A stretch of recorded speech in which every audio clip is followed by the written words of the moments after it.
Hi, hello. Welcome to the episode of Isaiah's Newsstand. It's your host, Isaiah Edwards.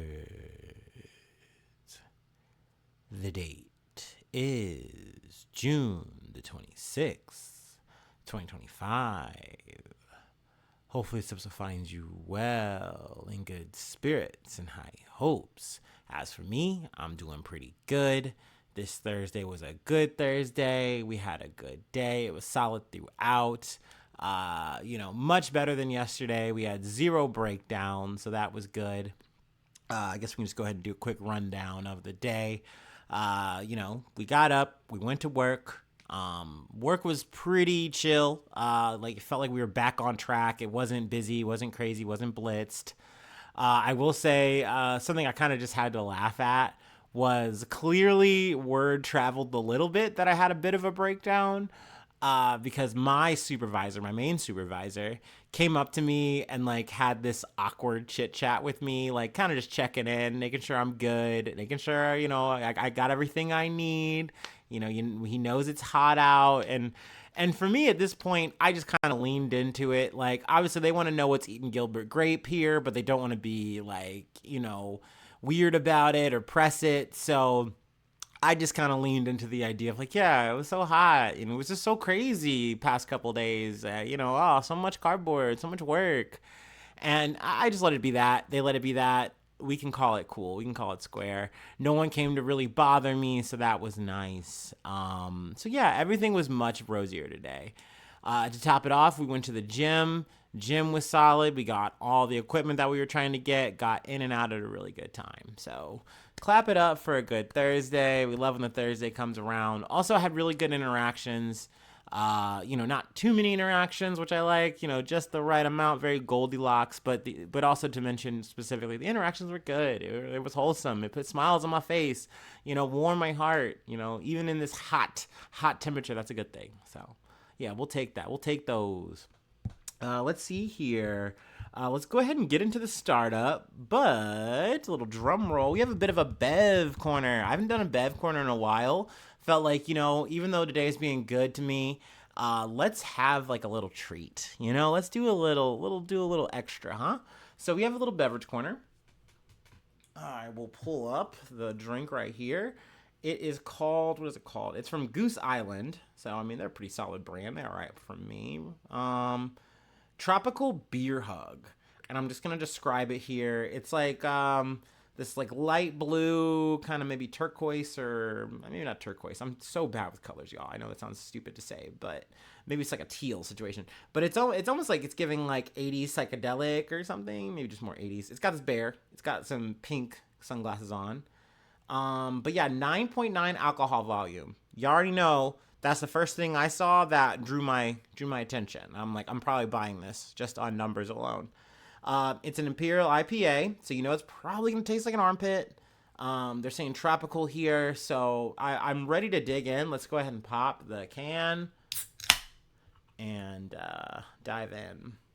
I know I'm doing this a little bit out of order, but why not? We'll double dip our chip a little bit.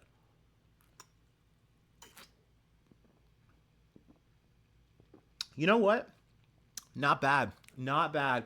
Is it giving armpit? Yes. Is it giving tropical? No. But do I love it? Yes. It's not overpowering. Usually when you're getting to something that's beyond 9%, even with an IPA, you're starting to play with fire a bit, where it's this is just going to taste like obliteration. This is just going to taste like this is something bad that I'm just swallowing because I want to get fucked up really fast, right? You want it to have at least a taste. I know people really talk a lot of shit about IPAs and they're like, oh, they taste so bad, blah, blah, blah. But you do want it to taste good, right?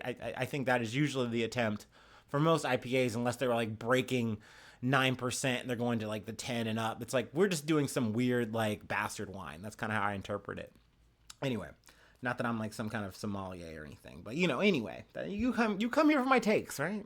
Anyway, let's finish up our startup and let's go ahead and get into that news. Oh, I think I would be right and ready for this. Oh boy.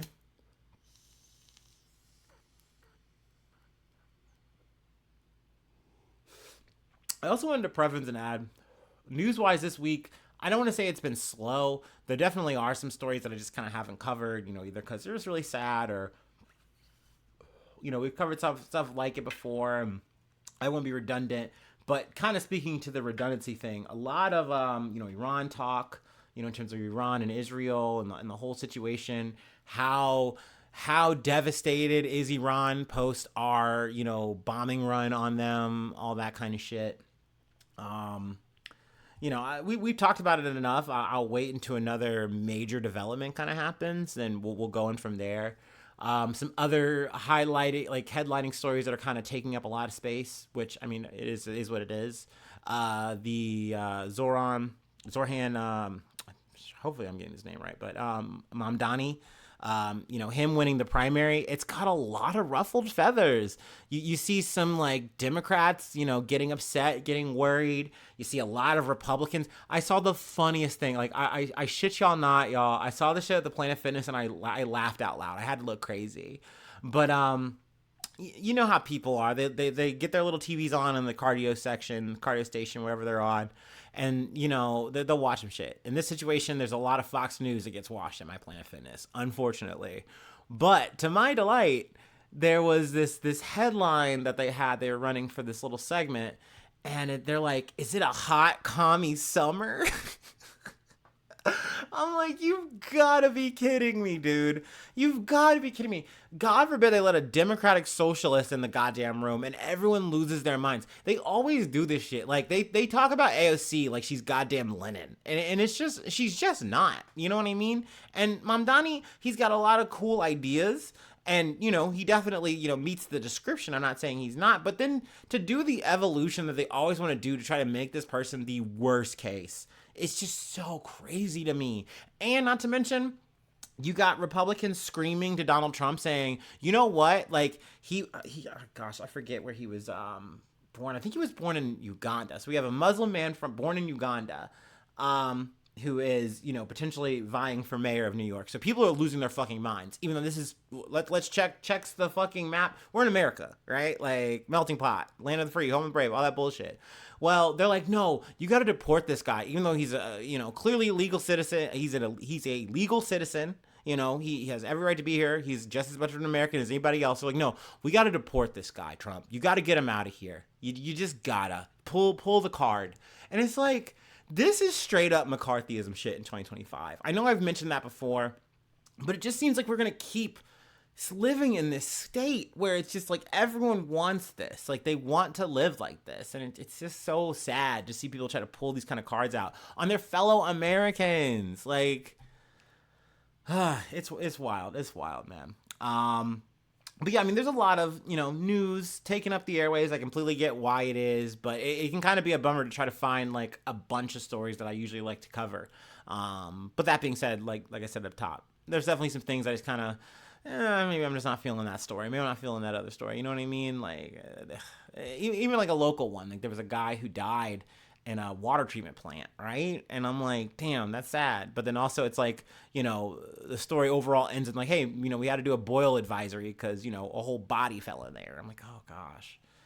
And I mean, shit, since we're just kind of ranting on side stories before we get to a main bit, there was a woman, she's an influencer, and she was like going through this big divorce, and on a date out with another guy, the ex comes through and shoots and kills both. Like some fucking OJ shit. Crazy shit. So, obviously really sad, really unfortunate. A lot of news going out throughout the week, but, sometimes I don't get it all.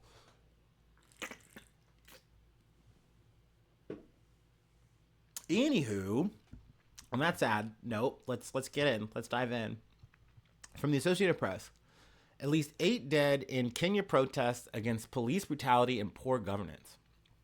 At least 8 Kenyans died and more than 80 others were receiving specialized treatment Wednesday, with some sustaining gunshot wounds during countrywide protests against police brutality and poor governance, human rights groups said. The state-funded Kenya National Commission on Human Rights reported monitoring countrywide demonstrations leading to over 400 injuries and more than 60 arrests during Wednesday's protests spreading across 23 of 47 countries. The protests were timed to mark the 1-year anniversary of anti-tax demonstrations in which 60 people were killed and 20 others remain missing, just completely kidnapped by law enforcement and like disappeared. Really, like kidnapping is not even enough of a word. Like, no, it's like they just swallowed them up and they're gone. And sadly, you have to kind of assume the worst here. It's very fucking sad for standing up for their rights. You know what I mean? To be like, we need to be able to live. Like, you are making this impossible to do. We're out on the streets to try to fight for our lives here, and it's like, well, we'll kill you. We'll just fucking kill you. Like that is essentially the message that is being sent, not just once, but now twice. Like, a year has gone by. Not to mention too, where they, you know, because we've covered this a little bit, so that's why I'm kind of just skipping and jumping around here. But, you know, they tried to come out and say, hey, we're protesting, you know, this tax stuff. Like, this, it's too much. You're killing us with this shit. And, you know, William Ruto, the president, you know, he backs down. They relent. But then they just, through Congress or Parliament, whatever the fuck, they push through tax laws anyway. So it's like, yeah, we won't do the thing that we said we were going to do, but we'll just round about it one way or another. So it's just like, clearly nothing has changed. You are still trying to squeeze everything out of us. And here we are on the streets, and you're going to kill us again. Like, not to mention, we did cover the story recently with the blogger who was killed. I think, yeah, they don't have his name here, which I don't remember off the top of my head, unfortunately. But, you know, that's fresh in people's minds as well. So yeah, I mean, you know, as always, I'm supportive of the people who are coming out and fighting for their rights, fighting for things that matter to them. That's what's important. It's a shame that Ruto and, you know, the police are doing this shit. I saw that Ruto did this shit with the blogger where he points the finger at the police. Like, he's not like connected to this shit in any kind of way. Like, dude, you are more or less like overseeing this one way or another. You can do things that change this, like that change law enforcement, how they act, how they move. But instead, you keep them the same to maintain the same level of order. I should put order in quotations here. Like, you know what I mean? Like, so when people come out and you snuff them out like this, like, that goes all the way up to you too, man. Like, there's a reason they want you to resign. So I definitely felt like it was very relevant, to, you know, come back to the story and talk about it. Once again, condolences to the people who've lost their lives fighting for this shit. Because once again, you know, I really do feel like they're in the right in this situation for sure. So yeah, wanted to start off with that. Not that we're going to better news, brighter news, but the next story is from Reuters. U.S. Supreme Court backs South Carolina effort to defund Planned Parenthood. The U.S. Supreme Court cleared the way on Thursday for South Carolina to strip Planned Parenthood of funding under the Medicaid health insurance program in a ruling that bolsters efforts by Republican-led states to deprive the reproductive health care and abortion provider of public money. The 6-3 ruling, authored by conservative Justice Neil Gorsuch, such a piece of shit, overturned a lower court's decision barring Republican-governed South Carolina from terminating regional affiliate Planned Parenthood South Atlantic's participation in the state's Medicaid program because the organization provides abortions. The court's conservative justices were in the majority in the ruling, and its 3 liberal justices dissented. So yeah, I mean, this is a big blow to Planned Parenthood. You can say specifically to South Carolina, but you know that this is going to open up the fucking floodgates for, you know, essentially every state, if they are Republican-led, to try to attack their Planned Parenthood to try to strip them of funding, which is something that it's funding that they need. It's also funding that is for the people. Like, you should be allowed to use your Medicaid for this. It's crazy that this is an access yet that we're fighting over. But once again, we're living in a post-Roe v. Wade world where we don't have to fight over the fucking big tit anymore. We're fighting all the way down over every big, small, little thing we can. Whether it's the mifepristone fucking shit, whether it's Planned Parenthood having the fucking means to provide abortions, like they will fucking go after it. Like, that is what these conservatives, that is what these religious fucking folk want to do, and that's what they are going to do. And sadly, it looks like the Supreme Court is going to allow it. Like, it just runs all the way up to the top. So yeah, it's very discouraging. It's very fucking upsetting because all we really get to do is kind of sit and watch in so many ways. Obviously, props to the people who come out and, demonstrate, they protest, they make their voices heard, either, outside in the streets, or they keep trying to talk to their politicians. I do respect that shit. But it just sucks to know that it's like all these pieces just get to get set in place and you just watch the execution, year after year after year, and you see what they come after, and they peck at, and they pick away at, and they peel off, just to deprive rights of other people so that, for the sake of some fucking cells or whatever. And I could get more conspiratorial and say, well, this is more than just, being against abortion. It's being against, like, social, like, infrastructure for people. You know what I mean? Because trying to take away from Planned Parenthood is trying to take away from people who are less enfranchised, right? Like, you're depriving them of options if the Planned Parenthood closes. And you don't care about that because you want these motherfuckers to go private or die. Like, you don't care. There's just so many fucking politicians that truly move that way, act that way, are that way. So yeah, it's a bummer. It's a blow. It's a fucking shame. We're talking about America here. God damn it. You're supposed to have these things, and they're supposed to be just inalienable things. But instead, you have our top court using the Constitution, doing backflips with it, and saying, actually, this is how it should be interpreted.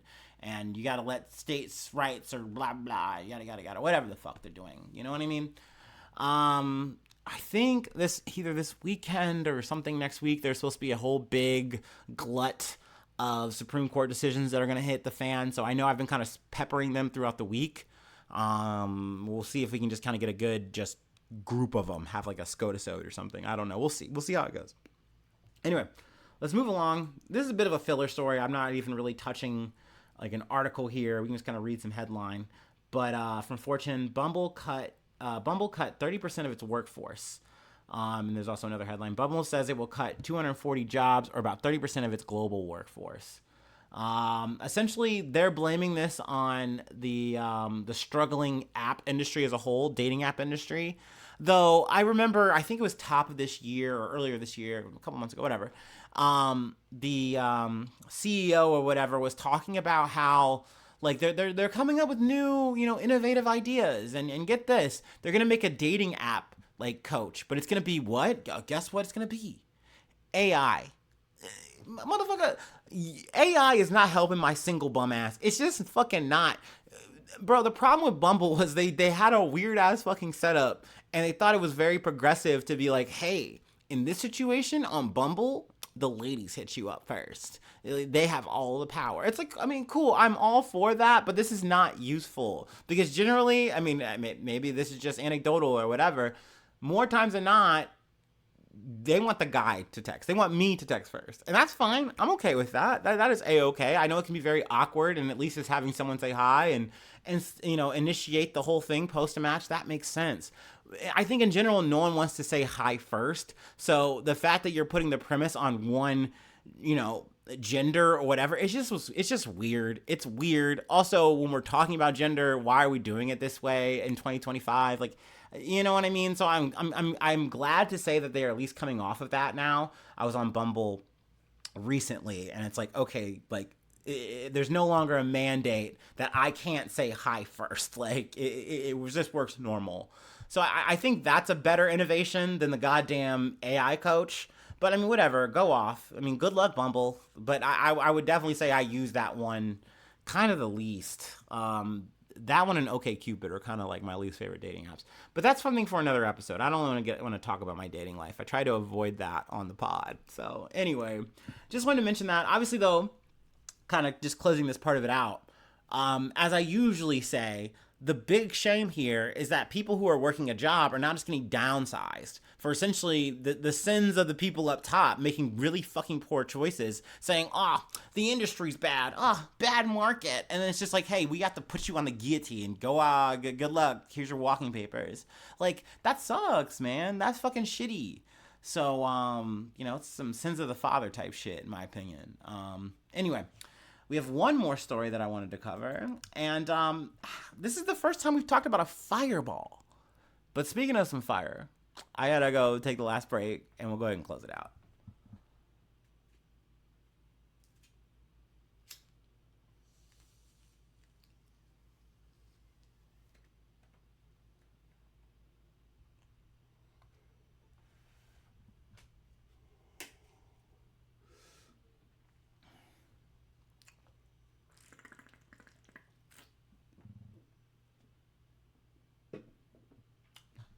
Yeah, for 9.9, that's pretty smooth. That's not bad.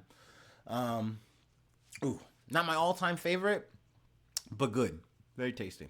Anyway, from CNN, fireball spotted over southeast U.S. may have been caused by meteor. A rarely seen daytime fireball that may have been dropped by a meteor was spotted across the southeast on Thursday, creating a sonic boom that blared through the region. The American Meteor Society received numerous reports of a fireball over the region on Thursday afternoon, its website shows.